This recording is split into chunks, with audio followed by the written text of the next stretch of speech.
Singularity. My name is Nicola, aka Socrates, and you're watching Singularity One-on-One. Singularity One-on-One is a feature of Singularity Weblog, and if you want to support the show, you can do that in one of two ways. You can go and write a review on iTunes, or you can simply make a donation.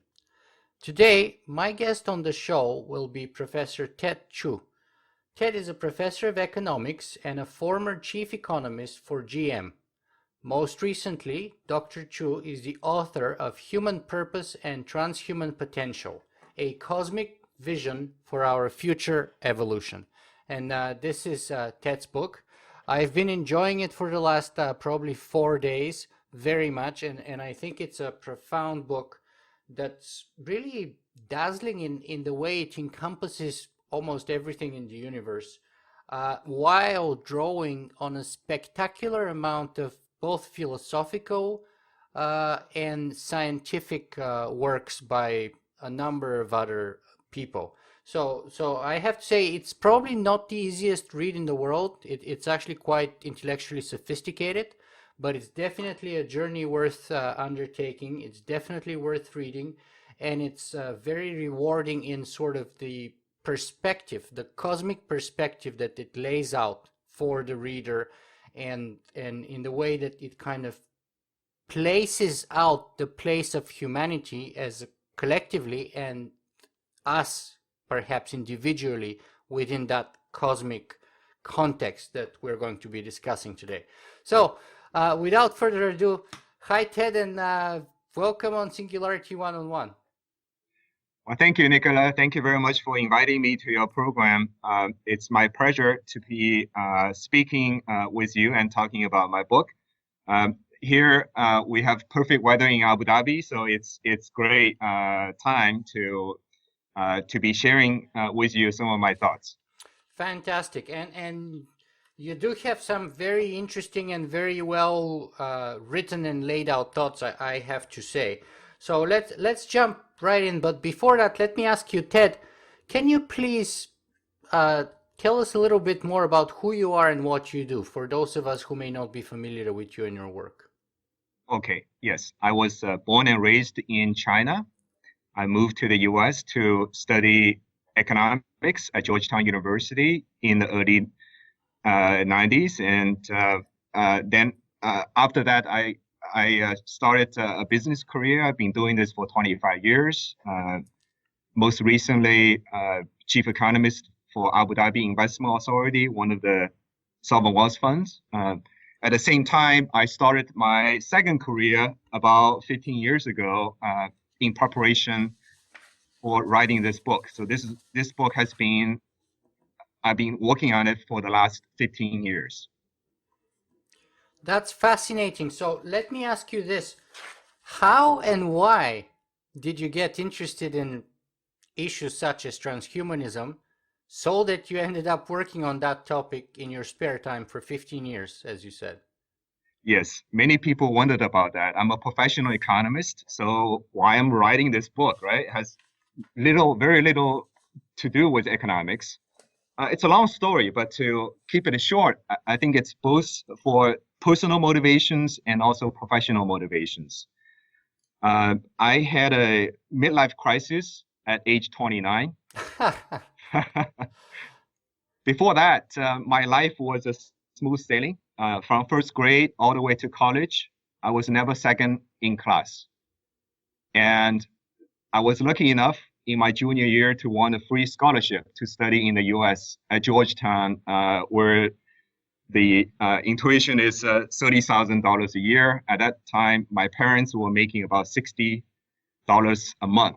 So think about that great opportunity. I jumped on it and was able to finish my PhD program. I landed on several jobs that I really love, including working on the environmental issues, climate change, working to help poor countries to really advance.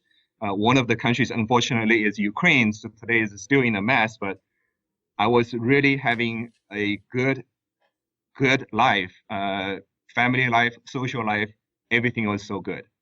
And then suddenly one night I woke up in cold sweat. All of a sudden, it seems like everything I was doing was meaningless. It seems like I was headed somewhere, but I was also headed nowhere. So that caused me to look into the meaning of human life. At the same I time, wish a lot more economists had that kind of life-changing experience. Usually they don't ever second guess themselves. But anyway, we'll talk about that a little later. Go on. Sorry to interrupt. yes, so I started to do philosophical research, and my wife was really unhappy about that, saying that you should do more economic research. Why did you start to do philosophical research? And I used the excuse of I'm now being promoted to the manager of global economy. I need to look at the fundamental causes of human growth. So the project really started from a personal crisis, existential crisis. It's like everything's going so well, but then what's the meaning of this everything, right? You can see the end of my life and doesn't seem to be very meaningful, even though has been a very, very enjoyable life. Then I started to looking at the social issues, and I started to associate the existence of humanity and the fundamental consequences and meanings of economic system, and to say what this is all about. Where is human being heading forward? So I spent several years living on campus of Wayne State University, reading about one book a day. Just trying to really figure this out for several years. My wife said, no, we have young kids. You can't quit your job. So this is what I did. It started a second career about 15 years ago. I started to writing down things in about 1999 and 2000. And then 9/11 hit. I was personally kind of a huge shock. I happened to be attending a conference in the World Trade Center. And when it collapsed, I was lucky enough to escape, but not my manuscript. So I left my manuscript in my bag and was in my hotel room in World Trade Center Tower 3, and that was destroyed. For the first time in my life, I had this setback that I never experienced before. I feel like this may be a test for my will to see whether what I was doing is meaningful or not. Mm-hmm. And at that moment, my wife again asked me, saying that, well, should you continue to do your research or not? Seems like maybe you should not. And I told her that I will continue to watch the latest development. I will continue to read the books. And if there is one book that appeared that shared my same insights, I will stop it right away, because personally, I really have nothing to gain from doing this kind of research, from writing down my thoughts. In about 2003, one night, I woke up and had just the opposite experience of my initial kind of the midlife crisis of woke up in total darkness. I woke up in total brightness. The entire room just brightens up. For whatever reason, I just felt like everything is so clear to me. Everything became so clear to me. And at that moment, I decided that I wanted to publish my thoughts. The book was finished in 2007, and then the global financial crisis hit. General Motors was in trouble. I was involved in working through the entire process of saving the corporation, working 60 hours a week, was really struggling, and the book project was put aside. And then in 2010, I jumped on the opportunity of joining Abu Dhabi Investment Authority to be their chief economist. I moved from the US to here, Abu Dhabi. Mm-hmm. And that was an entirely new job. I had to be working really hard on the job, so that the book project was delayed again. Mm-hmm. But again and again, I tell my wife that if somebody published something that have this exactly same message, same insight, I will stop right away. And that so far hasn't happened. So far, what has happened is that some of my thoughts that when taking a look back 15 years ago was kind of the weird, right? It was so far out. Why you're thinking about these things? I'm seeing more and more signs that things are coming my way. Things are falling into places for the cosmic vision to be realized. Okay, let me clarify a couple of points here in your very interesting, fascinating personal story. So you wake up, you have a midlife crisis at 29. You wake up kind of like and asking yourself this profound philosophical question. What's the meaning of all of this? What's the purpose? I mean, I can pretty much foresee the end of my life, but what's the point, right? Exactly. So I understand that. What I don't understand is how do you make the connection to transhumanism from there on? Because some people in your situation would have found God, for example, right? They would be reborn Yes. Christians, reborn Buddhists. I don't know, something else. People find all kinds of different answers to their questions. Why did you hook to the idea of transhumanism in particular, and how did that happen? Yes. It was a slow process. I have a Eastern education. I was immersed in the Eastern tradition, and I was an atheist at the time, or agnostic, you would say. So the first step I started out was to look at the human wisdom, which I wrote in chapter 4 of the book, right? The chapter 4 of the book is about human wisdom. And I started out to say, okay, I understand what the Eastern sages were saying. And what I don't understand is the Western civilization and the Western wisdom. So that's where I really get started into looking at the issues. But how come I become fascinated with transhumanism and the humanity's future is due to the fact that I want to relate my personal experience with the experience that the human beings as a whole have been living through. So when you read the Bible, when you read the Tao Te Ching, you will see the process of coming from very simple ideas, from a very simple picture to a more complex picture.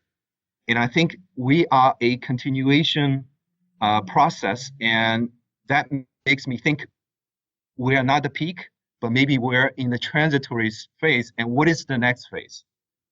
So I was getting attracted to the transhumanism literature. However, I found the transhuman literature to be sorely lacking in terms of the philosophical foundation. I couldn't agree more with you. And so, but let me ask you again to be even more specific than that so that we can nail it down. What was the book, the first idea, the first occasion that you got exposed to those transhumanist ideas? How did you make the connection? How did you find out about it? So was the internet. I was reading through literature, and I found writings of Ray Kurzweil. I found writings of other transhumanism researchers. I don't recall the exact the first article where I touched upon that word, but it was a gradual process. But it was a broadening process. I was also reading history, also reading the technological theories, reading the theory of mind, reading the genetic basis of human beings, reading evolutionary psychology. I was going all directions. I didn't know where I'm going to be headed toward. It was in much later time, like I said, one night, I suddenly find that I see everything. It's so clear to me that it was the happiest moment in my life, and I want to share this with whoever is interested in the meaning of our life. Yeah, so I was trying to see if, for example, the extropian circles and forums played some role, and perhaps the writings of Max Moore or FM 2030 or the work of Natasha Whittemore. Yes, all these people. Yes, all of their research I'm very familiar with, and got me into thinking about the issues that I address in the book. But in a way, you also kind of self-discovered it, which in a way is probably what happens to most of us, and it's I mean, it's the process of learning is in a way self-discovery or a discovery of a kind. And what's fascinating about you and your book is as I said, it's the scope and the breadth of your research. So I can see how you've been going in all kinds of directions, and it was hard at the time, but now looking backwards in retrospect, you can actually draw upon all those ideas and all those diverse resources and pull them in all together and sort of make sense of them all, which is fascinating. And the other interesting feature about your book is that it's the first sort of east-west bridge with respect to transhumanism that I know of. So clearly, you were brought up in sort of the Eastern philosophy realm, but I was impressed equally by your depth of knowledge of Western philosophy. I mean, as somebody who grew up in sort of and was educated in the Western tradition, I was impressed by your knowledge of Western philosophy, and your knowledge of Eastern philosophy too, but especially the West, and how you managed to bring them together. That was fascinating to me, and that's why I think that's another reason why I enjoyed the book so much, is because it was a big surprise for me. I've read 3 or 4 books so far written by economists on topics of transhumanism and or the technological singularity, and they're all good in a way, but none of them manages to go, a tenth as far as your book goes, or as deep in terms of the breadth and the scope of it. And as I said, it's not an easy read. I mean, it took me about 4 days to read, and I usually go through books in 1 or 2 days. Yours took about 4 days. So it takes a bit of digestion. It's very dense, but it doesn't read like a book written by an economist. It reads by a book written by a philosopher to me. That's another reason why I enjoyed it so much and why I think it's so important and so profound. So tell me a little bit about that. Tell me a little bit about the importance of philosophy and why, foundationally speaking, your book, in my view, I would make the claim, is philosophical. Yes. I I want to thank 2 of my former colleagues, Tom Walton and Michael Winningham, in helping me to introduce me into Western philosophy. Um, we For many years we had a lunch, share a lunch on Monday, and we share our thoughts, our readings over the weekend, and they continue to critique me and saying that, Ted, you need to read this book. Ted, you need to read that book. And gradually things coming together. Now, you comment on the fact that the book is very dense, and indeed it is. Mike Winningham while reading my draft, he kept saying that, Ted, each chapter of your book is a book. I totally agree. So why don't you write many books? You're putting way too much into one book. And here's my argument. You can tell by reading it, and you can tell it's not the book that you wrote in a year, but it took a long period of, as you said, 15 years for it to sort of crystallize and come all together. Yes, correct. So my counter argument is that I want to send a message out, and the message is that humanity needs to be a higher goal. And this is a very broad question, right? So you cannot make a single argument in order to convince people. So you need to go in all directions to paint the picture. So this is my argument, and also to the thanks to my editors that saying that the book is too big. So the original draft is way too long. It was over 1,000 pages. So the book you yes. So the book you have now is about 400 pages in terms of the text, and I think boiling down the process, it also crystallized my mind, and hopefully the readers will find it manageable, even though it remains a very complex book. Yeah, and I would say, to my mind, it's a book on par of Ray Kurzweil's The Singularity is Near, which is very substantial, very scientifically backed book. And you, just like him, have hundreds of notes in the end, many, many pages, probably like 60 pages worth of notes and references. No, yes, I'm lying. It's more like 70, 85 pages of notes, my goodness, and Thank references. So, yeah.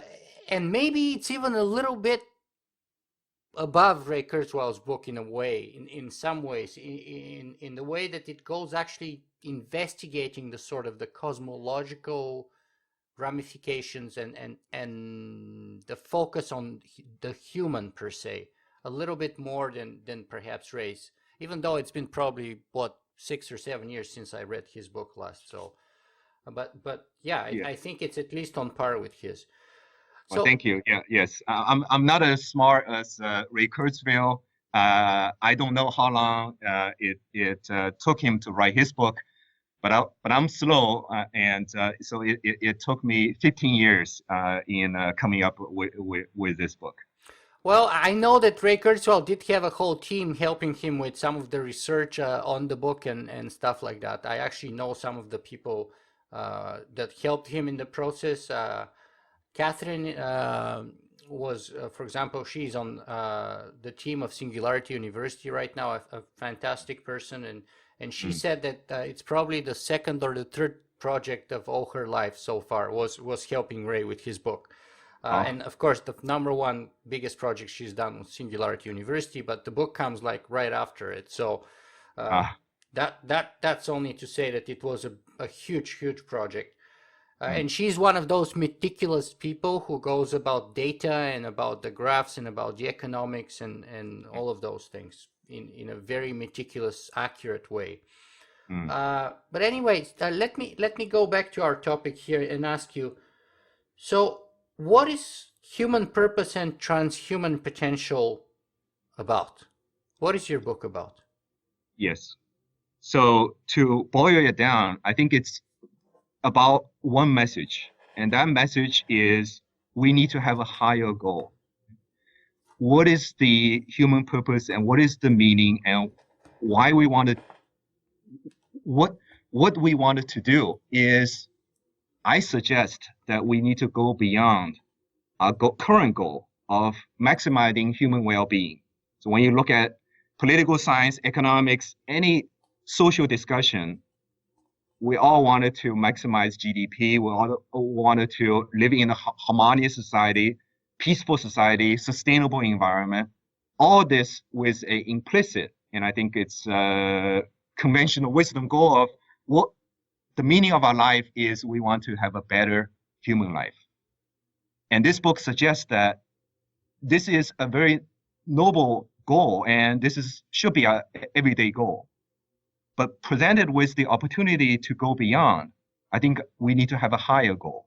And that higher goal is to think about human purpose in the cosmic context rather than in a human social context.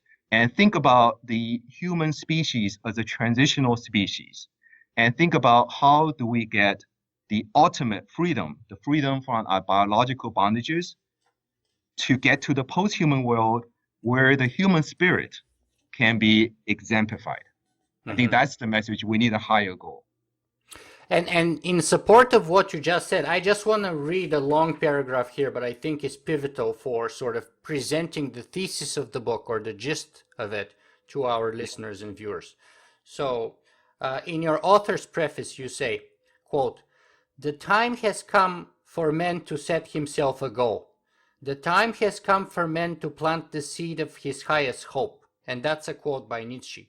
And then you continue to say, "This book is an attempt to plant that seed, to articulate a goal and a purpose for humanity in an age of unprecedented technological breakthroughs and previously unimaginable potential for evolutionary progress. I believe and intend to demonstrate in this book that we are reaching a threshold or tipping point in our evolutionary path that is as radical as appearance as radical as the appearance countless eons ago of the first biological cell on Earth. The result will be a revolutionary jump in the growth of complexity and liveliness in the entire universe. Looking at the big picture of cosmic evolution since the Big Bang, at least that which we can infer, I am convinced that our purpose is to transcend our limiting biology and the resulting limitations in our consciousness, thus enabling the rise of new kinds of sentient beings freed from our genetic limitations in the pursuit of the highest transcendental aspirations and the promotion of cosmic evolution.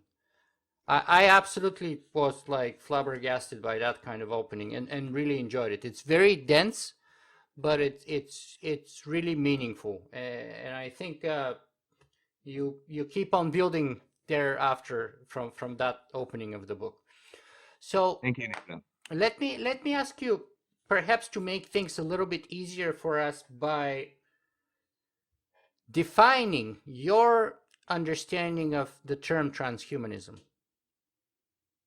Yes. So I have discussed this issue with many people, and they say, why do you want to abandon humanity, right? Going into a really weird and potentially terrifying, potentially terrifying future. And my answer is that we're not going to be abandoning humanity going forward. Entering this post-human world is actually going to be really, really developing human spirit, really, really developing the highest, realizing the highest aspiration of humanity. Of course, human beings is a very complex entity. And how do you define human beings?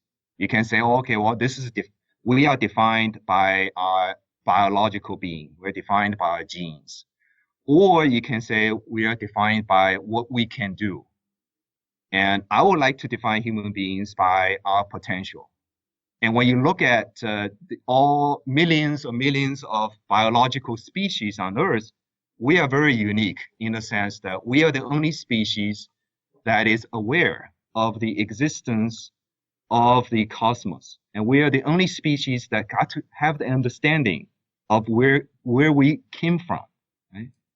It was only very recent, but now I think there is overwhelming scientific evidence that the universe started out with a Big Bang.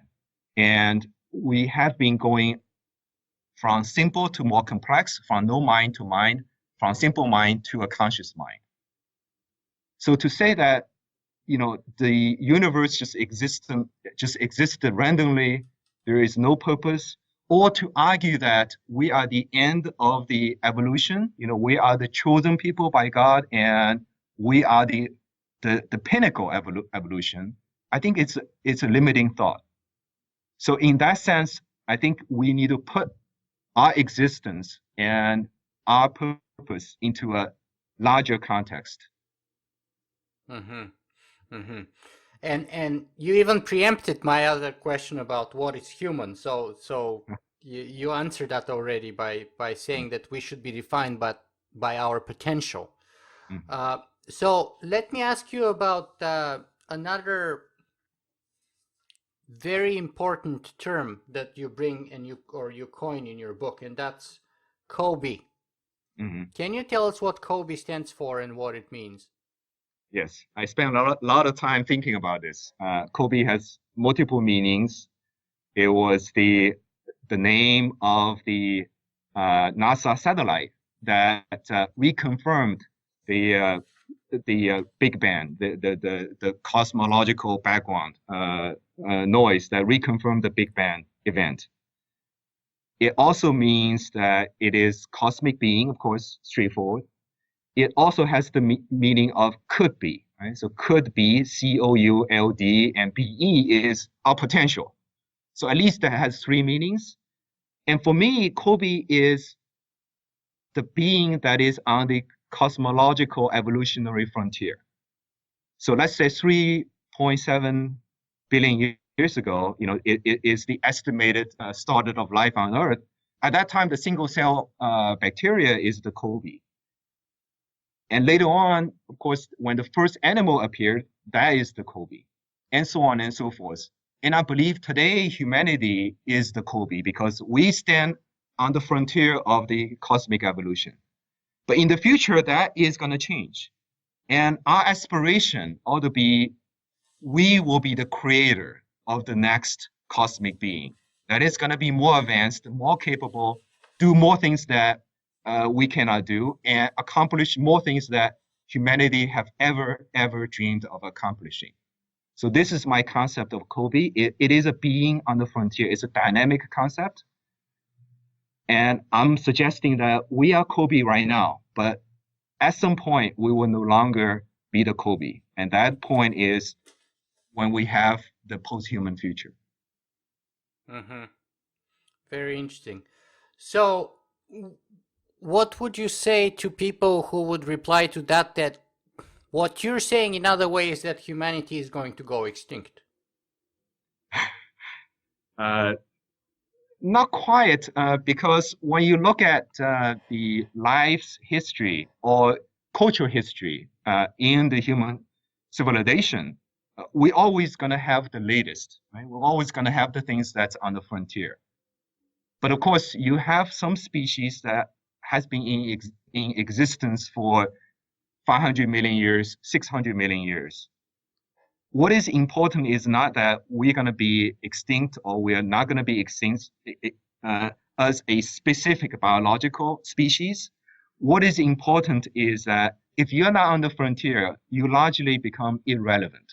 Even if you continue to exist, you will largely become irrelevant. Mm-hmm. But more importantly, whether we become extinct is a narrow definition question. I think the bigger question is, can we create the next cosmic being? If we can't create the next cosmic being, then even though we as a biological species no longer exist, I would say our spirit will be continuing on, and our spirit will actually be greater than the spirit that we have right now. Mm-hmm. Very interesting.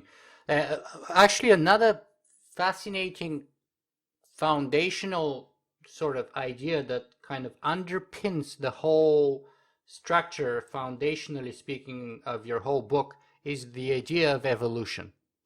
Darwin's theory of evolution. Can you tell us a little bit more about that and how it fits in the sort of the skeleton of your argument?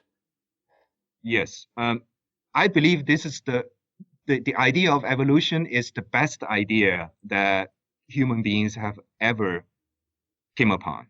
And I discuss it in detail in the book, but in a nutshell, I think it gives us not only a dynamic aspect, that nothing is frozen over time, everything is going to continue to change, but also give us almost a God's eye, if you will, of looking at the entire process and putting the current state of humanity into proper context and understanding that what we have gained is tremendous, but what is possible next is even greater.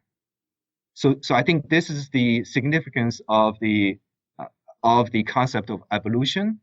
By the way, I also mentioned in the book that I think even though it has been 250 years after Darwin originally published his book, I think his idea of evolution is still largely misunderstood, even by many scholars, that even Darwin envisioned that we are not going to be frozen.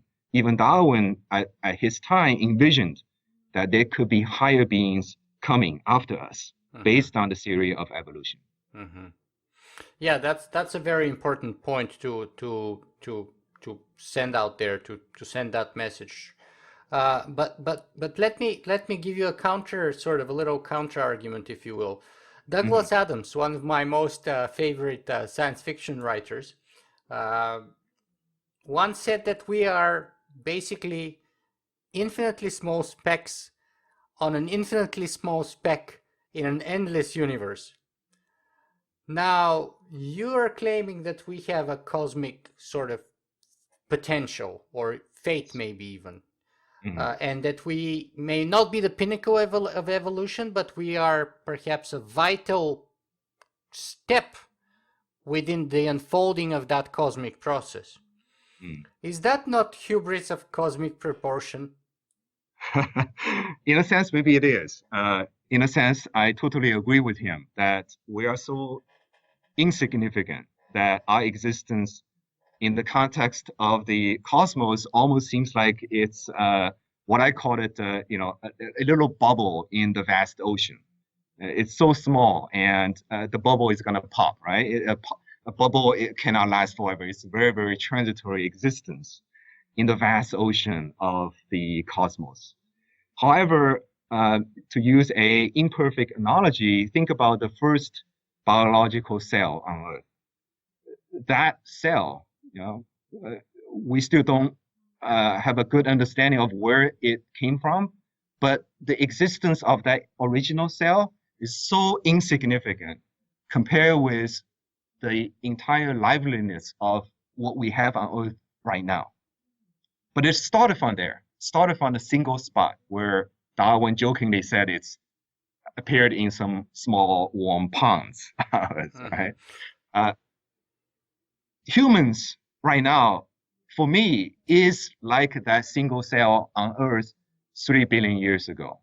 And that cell grown into such a wonderful ecosystem on Earth with thriving lives and later intelligence. And I hope we will do the same, not for the Earth, of course, but for the entire cosmos. And in that sense, the human beings are the cosmic beings and truly a cosmic being.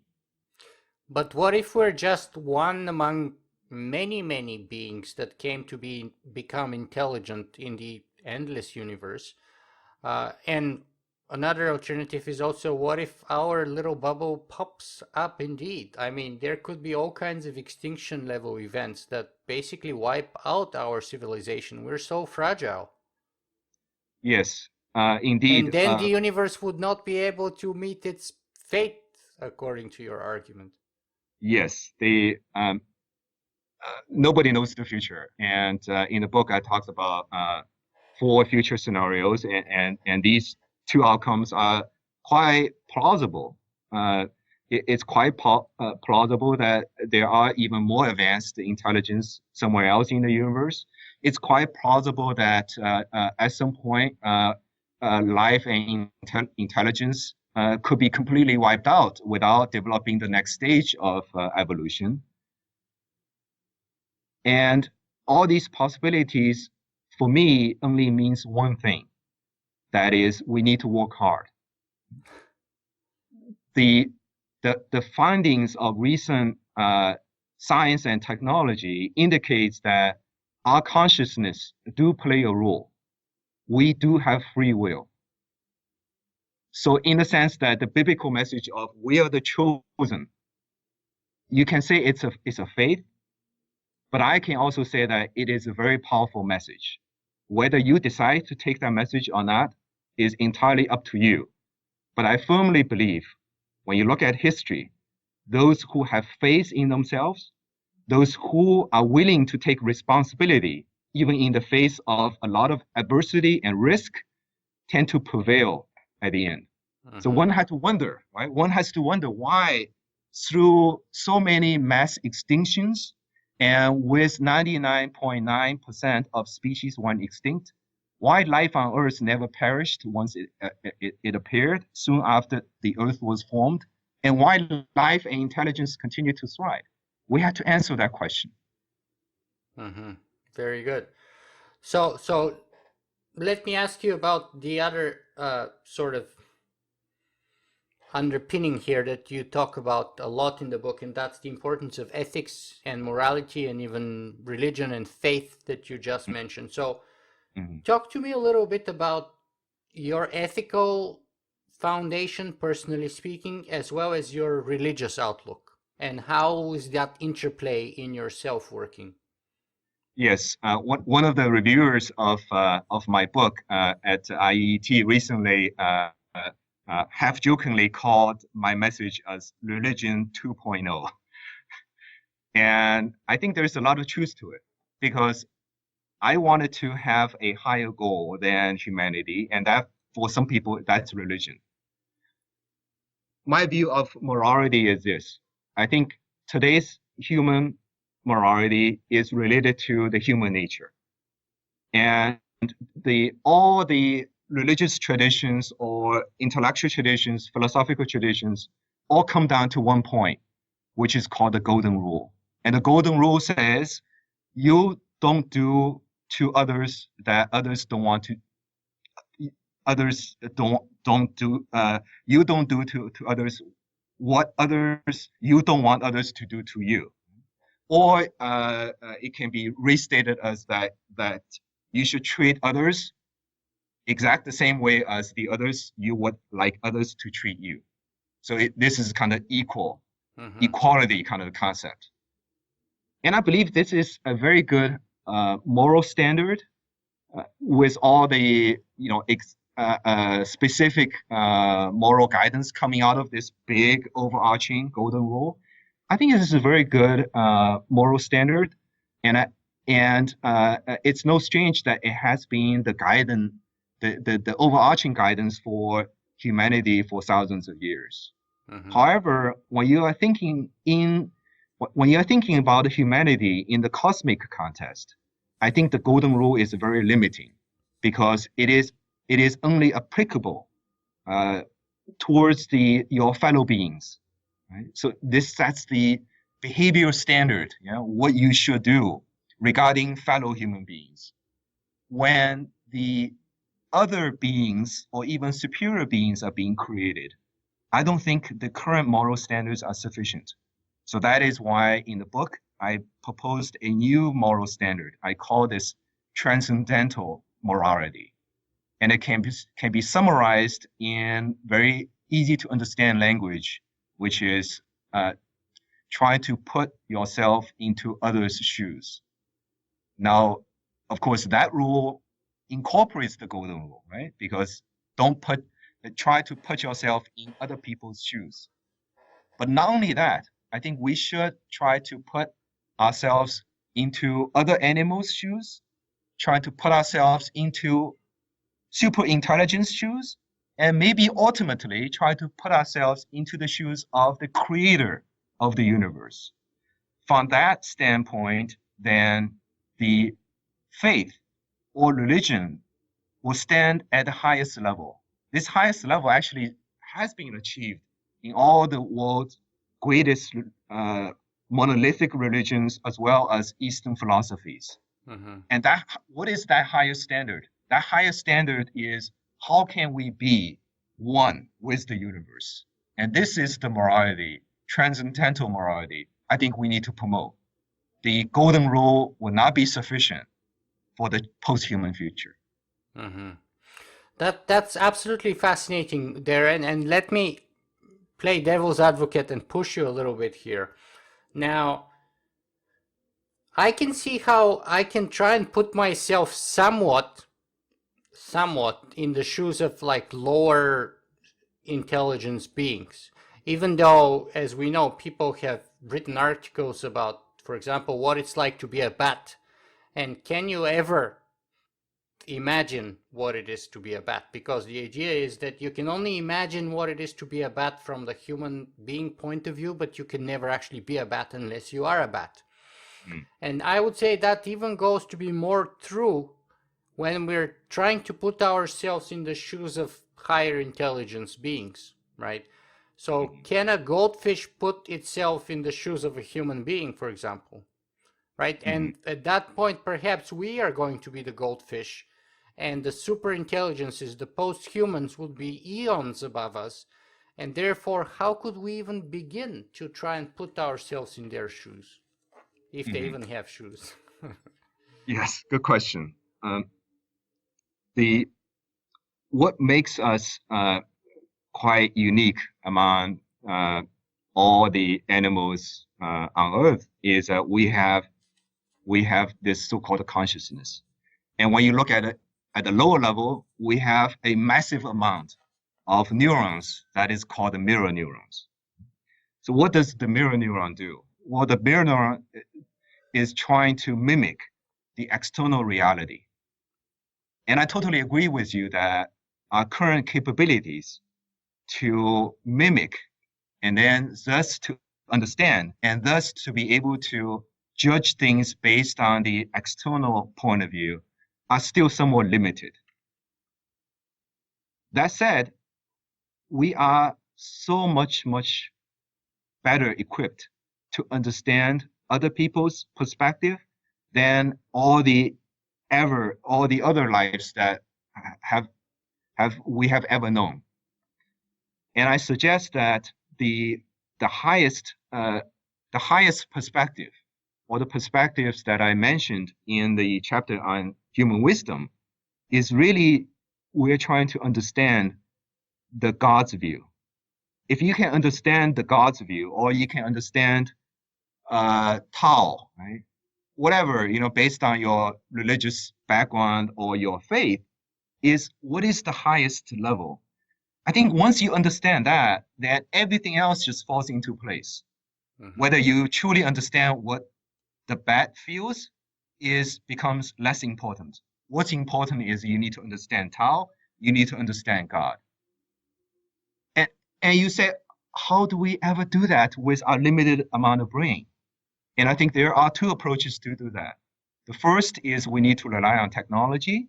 We need to rely on other tools that, for example, now we truly understand how the bat sees things, right? Not through our intuitive mind, but through our rational mind.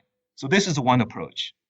The second approach is really trying to make sure that we are able to create better beings in the future. And once we do that, we have the faith that they will understand better than we do. A lot of people ask me, what is the end of the universe? Do you know? I said, I have no idea. And I don't want to even speculate about this.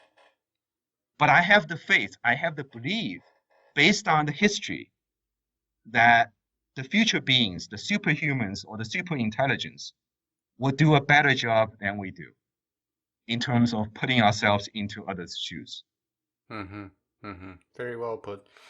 Let me ask you how and where and if the concept of the technological singularity fit somewhere within your argument. Yes, the technological singularity has become extremely popular, and it's definitely have entered the mainstream. I found the idea to be very attractive, but I also see that there's many limitations in this idea of singularity. Let me just mention a couple. First thing is that I think the singularity concept is too simplistic. It gives people an illusion that things will just come, things will just come, and we're going to be entering a new era, and I'm just waiting for my brain to be uploaded. But when you look at the evolutionary history, nothing is so smooth. So in the book, particularly in chapter 12, I talked about potential technical difficulties of uploading the brain or creating autonomous robots and so on and so forth. I think we're going to enter on our way to singularity. I think we're going to enter many, many phases of difficulty where we're going to face bottlenecks, where we're going to have a lot of tough choices that is ahead of us. And that's why I think we need a higher goal in order to have the courage to overcome these. Right? So to summarize this, I think that the picture that singularity paints is a too easy of a picture. And secondly, I think the idea of the singularity seems to be exaggerating in the sense that people say, okay, this is really going to be unprecedented. And this is something really going to be unimaginable. This is something that we cannot really grasp. But I said, no, wait a second. When you look at the cosmic evolutionary history, singularity has happened many times before. Right? The latest singularity was, of course, this industrial revolution. Right? For the farmers, it's unimaginable. And when you look back a little bit, other primates, from the perspective of other primates, let alone other animals, what we have been able to do, able to accomplish for them is singularity. So this is nothing new.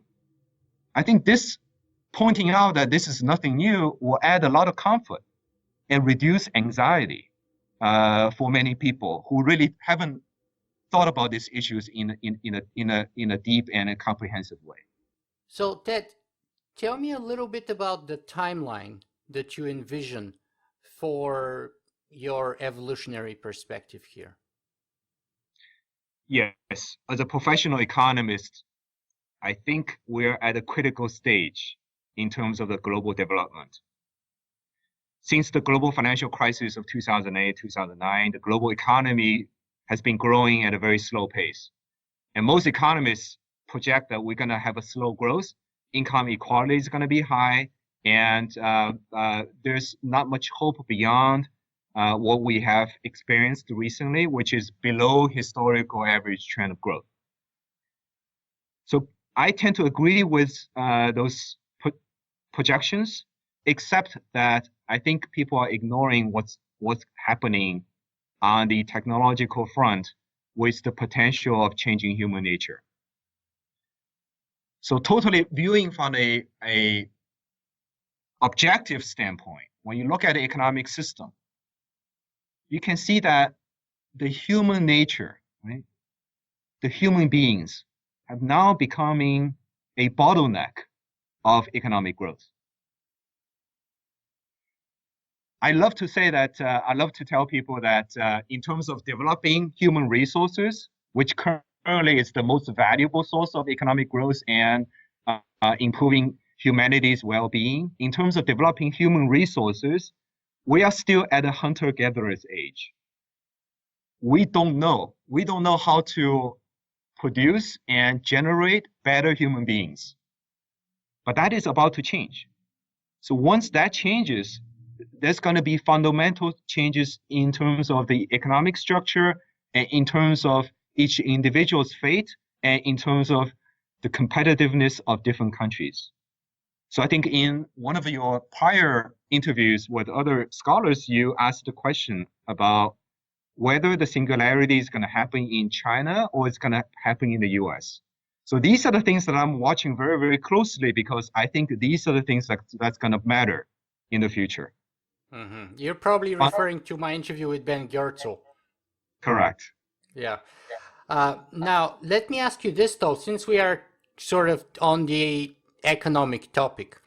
How does capitalism fit within that evolutionary process? Because my observation is that most economists that I have interviewed on this show or that I've talked to see capitalism the same way that most people see humanity, which is to say, as the pinnacle of evolution, right? I personally, as a philosopher, tend to look at both in the same way too, but not as the pinnacle, but merely as a point in evolution. Therefore, both humanity and capitalism, I would argue, are doomed to go extinct. Eventually, they would go down the dustbin of history. Good point. I will come down to somewhere in between. Earlier, we discussed the concept of evolution, and I argue that the concept of evolution is the most important idea that human beings have ever discovered. To the extent that the capital system, with private property ownership, with rules of law, with the free market exchange, to the extent that the elements of the capitalist society mimic the process of evolution, I think capitalism is going to persist, and it's not going to be go extinct. On the other side, when you look at the characteristics of evolution, I think it's changing. I think increasingly we have more consciousness injected into the conscious evolution. So in the book, I mentioned that the world is currently not driven by natural evolution, but it's driven by cultural evolution. And the cultural evolution is actually going to continue to evolve into something what I call the conscious evolution. So the cultural evolution is the initial stage of conscious evolution, and the conscious evolution is going to be much, much more powerful than natural evolution. It's also going to be much more sophisticated and powerful than cultural evolution. So to that extent, I tend to agree with you that I think capitalism needs to continue to evolve. When human nature changes, all the concrete elements, specific elements of capitalism will not be able to survive. But a new form of capitalism are going to emerge to go with the new economy in the decades ahead. Yeah, to me, it's inevitable that when humanity changes, and as we know it would, capitalism would have no alternative but to change. But also from an evolutionary perspective, we're going from dumber to smarter, generally speaking. And of course, humanity would be much less intelligent than post-humanity, and our biological evolution would be taken over by technological evolution, which is much faster and better by design. So my argument would be that likewise, our political economic system or socio-economic system like capitalism would also evolve from a relatively dumb to much smarter, much more technological, and one would be which would be better by design, I would argue. And when I Yes. throw in that word there, I go back to my favorite economist, John Maynard Keynes. So of course, at a much newer, much more sophisticated level than the crude sort of, the crudish sort of level of control that they had at the disposal around that time. But eventually our whole system would be like that, better by design, intelligent, smart, and moving forward with consciousness, if you will. Or maybe not the consciousness of the system, but the consciousness of those post-human beings that will be in charge of that system and will be able to direct it as they see fit. Yes, I cannot agree more with you on these points. I totally agree. And I would like to add that what is also going to be new is going to be new motivations. We're not only going to be making the future intelligent beings more smarter and more knowledgeable and faster, but also they could have new motivations. And those new motivations will continue to evolve, and the capitalist system will have to be co-evolve with new motivations. Fantastic. So you're the first economist who kind of sort of agrees with me, because one of the things that surprised me before is that most economists that I've talked to, for them it's easier to see the end of the world rather than the end of capitalism. Yes, yes. So no wonder people call us the economics as the dismal science, right? Yeah, But I tend to, go yeah, but ahead. I tend to be on the optimistic side. Yeah, and actually that's one of the reasons why I really enjoyed your book, is because it didn't read like a book in economics. And of course that's the reason why I'm a fan of John Maynard Keynes, because his books don't read like books of economics, but they read like books of philosophy. And yours is of that level. But let me ask you a little bit more sort of specific short-term questions. For example, we know that technology is very disruptive in nature. Exponentially growing technology is very disruptive. So how about technological unemployment and all those millions of people that would have to deal or are dealing today with that phenomenon? First of all, do you recognize that there is such a phenomenon, and what do you want to say about it? Oh, yes, absolutely. It is becoming a big problem. And I think going forward, it is going to be becoming an even bigger problem. Exactly as I said, that existing human beings are becoming a bottleneck in the current global economy. And there's going to be tremendous pressure to say, are you go with it? If you don't go with the higher requirements that the global economy requires, then you will be obsolete. And for existing human beings, of course, as you know, it's very hard to change. So then we're going to have a lot of transitional pains. And one of my current research area is exactly what you have described. Right? How do we deal with technological unemployment, and how do we make sure that we strike the right balance between providing the right incentives for people to evolve themselves, to accept new technologies, and on the other hand, maintain the stability of the current system so that you will not have a disruptive revolution to destroy the foundation of all the technological development. We need both stability and incentives. So what's the answer to that in the gist of it? Okay, yeah. So of course, this is a ongoing research project of mine. This is not discussed in the book. Uh, my initial thought is very clear. I think we're gonna go into a system where the minimum amount of standard living is going to be guaranteed for every citizen. However, I think there's going to be society is going to put tremendous psychological pressure for those who wanted to get ahead, because we understand that the human needs and desires are really multi-layered. And the higher the level, the more difficult to attain. And I think not everyone is going to be satisfied at a higher level, even though the society, for the stability reasons, may provide guarantees on the lower level of life desires and needs. Mm-hmm. Mm-hmm.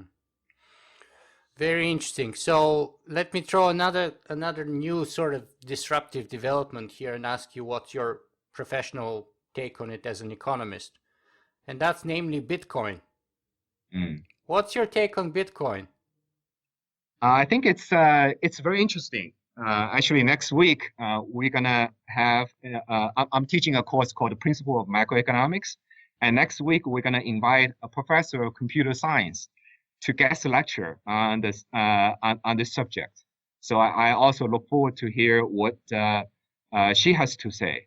But overall, I think the Bitcoin is a new form of technology that will continue to evolve. And if the right macroeconomic environment is appropriate, I think the Bitcoin or similar type of new pure electronic medium of exchange is going to survive or even thrive.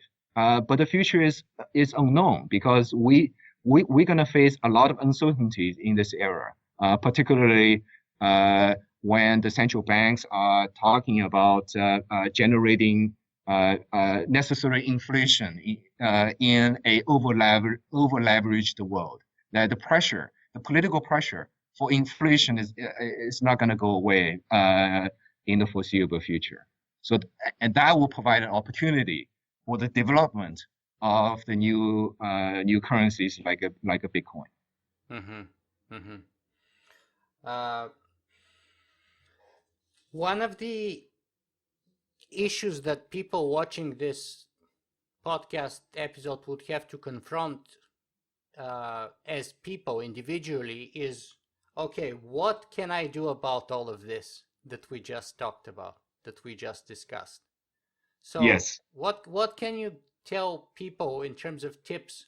What can they do about that sort of evolutionary responsibility and potential, transhuman potential that we discussed? Yes. So in the book, I think it's in chapter 12 and 13, I listed several things that ordinary people can do. But in a nutshell, is this: in general, I think we should all support a higher goal for humanity, and that matters because regardless of who you are, what kind of position you are, as long as you are a citizen, right, you have a vote, you have a right to express your mind. So I think that's important. And secondly, I think we all need to do our part, depending on our capabilities, our skills, our knowledge, so on and so forth. So for example, I in the book, I mentioned the fact that now if you're an artist and you say, okay, well, I'm not a genetic engineer, how am I going to contribute to designing better human beings? Well, if you're an artist, then there's a lot of things you can do, because a dense, heavy book like this is not going to be read by many people, but people find it very quick, easy to grasp images. So then what you can do to support the post-human future is creating new forms of art to inspire people. And I think these kind of things, depending on your unique knowledge and skills, you can contribute. Big and small, we need everybody to contribute. Mm-hmm. And I have to congratulate you about this, actually, because your book is one of the few books that actually has a specific chapter with tips about what the average person can do to sort of fit or support this kind of cosmic vision that you lay out, and that's fantastic. So I think it's very well done, and I think I would urge people to read that very carefully, because I think we can find our own personal answers there. And I mean, yes. I was lucky enough to find my answer 5 years ago when I started doing this podcast and this blog, but but it does fit very well as one of the options that you mentioned in the book. So that's nice to see. Ted, unfortunately, our time is coming to a conclusion here. So let me ask you, where can people find more about you and your work? What's the best place? Yes, the best place is I have set up a specific website. It's called transhumanpotential.com. And there I am giving free access to the first 2 chapters of my book. And I'm also starting to write a blog where I try to link everyday news events that you hear about, read about, link that to the overarching vision that I have provided in the book called the Cosmic Vision. So for example, recently I wrote about Ben Bernanke's first public appearance here in Abu Dhabi. So this is my most recent blog. And I also comment on the book recently published called The Triple Advantage to say, okay, what can you make your children successful, right? So this is probably on every parent's mind. So I'm trying to link these things that you care about into the big vision. So it's www.transhumanpotential.com. Yeah. In one word. Excellent. And I would link to it, of course. But now we're coming to the final, most important question here, and that is, what is the most important thing, the single message that you would like our viewers and listeners to take away from this 1-hour conversation with you today? Okay. So the most important message, I think, is that whatever we do, we will need to have 3 conditions that we're comfortable with. First is that we have to know how to do it, right? Second is we have to have a need for it. And third, we have to feel like this is the right thing to do. And many people ask me, oh, okay, your post-human future looks fantastic, but it's so far away. And today, I think in terms of technological advancement, we're closing in on how to do it. And as a professional economist, let me convince you that we absolutely have an economic need to do it, given the slowing economy, aging population, and all the pressures that we're facing today. So we have an economic need to do it. And finally, there is what I call ideological clarity. It is that we are human beings, right? We do things not just because we can do it and we need it, but also we have a reflective mind and think to say, is this the right thing to do? And I feel like so far there hasn't been enough research done in terms of justifying this whole thing, the transhuman future. And I hope my book and my way of thinking fills that void. That void is I'm making an argument saying that the transhuman future is something that is the right thing to do, given our understanding of the universe. So this is the message that transhumanism is the right thing to do. When I watch many of your previous podcasts, a lot of discussion centers around, is the future is going to be so bright, everyone is going to benefit, we're going to super abundance, we're going to live a happy life that's going to never end. Or we're going to discuss the existential risk, what are the probabilities that humanity is going to end, and so on and so forth. I think those kind of discussions are standing at a low level of perspective. And it can be very confusing because you don't know what the future is going to be. So is this the right thing to do, given that there's so much uncertainty, either good or either bad? And my argument is that standing from a higher perspective, the universe have done this thing many, many times before. And now is the time. And this is the right thing to do from the higher perspective, regardless of our consideration of the benefits and risks. On a higher perspective, this is the right thing to do. Ted, this is a fantastic, fantastic message indeed. And I really appreciate you being with us today. And I think it's also a fantastic point to end our conversation and let us all ponder about the dimensions and the implications of that profound message. Thank you very much. Thank you.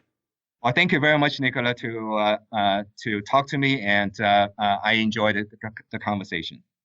Fantastic.